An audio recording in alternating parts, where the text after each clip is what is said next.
আমাদের জন্য রান্না করছিস? কি রান্না করছিস? Dhaba style chicken. ওলি বাবালে, ধাবা স্টাইলে চিকেন? Dhaba style chicken. আমি কিন্তু চিকেন খেতে খুব ভালোবাসি, তুমি পারবে তো বানাতে? আমি বলে দিচ্ছি, সেইভাবে বানাও, তারপর ফ্যামিলির সব ছাপড়ি মেম্বার মিলে সেটা খেও, ওকে? শাবাশ বেটা। সবার প্রথমে একটা কড়াই নিয়ে তাতে আধা লিটার হারপিক দাও, তার মধ্যে সদ্য হেগে যাওয়া গুলির কুকুরের খয়েরি গু চিকেনের সাথে মাখিয়ে ঠিক ঘন্টা দুয়েকের মতো মাইক্রোওয়েভে ঢুকিয়ে দাও। তোমার স্পেশাল ধাবার স্টাইলে চিকেন রেডি। খুব টেস্ট। কিন্তু রিস্কি, কিন্তু কিছু নেই, সাবধানে। যখন অতই ভয়, তাহলে ওখানে মরতে গেছিলি কেন? নাকি একটা ন্যাকামো ভরা ভিডিও শুট করতে হবে বলে এইরকম নাটক? কোনটা? যাই করো, আমাদের বাবা মাকে এই ভিডিওটা কখনো দেখিও না, দেখতে পেলে কেলিয়ে বৃন্দাবন পাঠিয়ে দেবে।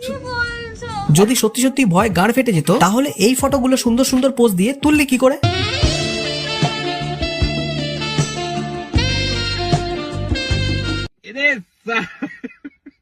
আমি তো বলবো এটা বেগুনের বাচ্চা। অফার আছে, ওই জন্য দাম বাড়িয়ে রাখা। 70%, 50% অফ দিয়ে 2500-3000 দাম আসছে এবার। ওরে কালিদাসের বংশধর, 3000 টাকা দাম, তাও 70% অফ দেওয়ার পরেও, মানে ওটার অ্যাকচুয়াল প্রাইস কত লেওড়া? যদি অতই সস্তার মাল খোঁজো, তবে মলে মারাতে গেছো কি করতে? এসির হাওয়া খেতে? যা বাড়া মুচি বাজারে, ভ্যানের ওপরে 100 টাকার হরেক মাল বিক্রি হয়, সেখান থেকে কেন। সুকান্ত দা হচ্ছে আমার লাস্ট টিচার, যার কাছে আমি পড়াশোনা করছি। এবার সে বিয়ে করছে, যে শুনেই আমার কিরকম একটা গায়ে কাঁটা দিচ্ছে।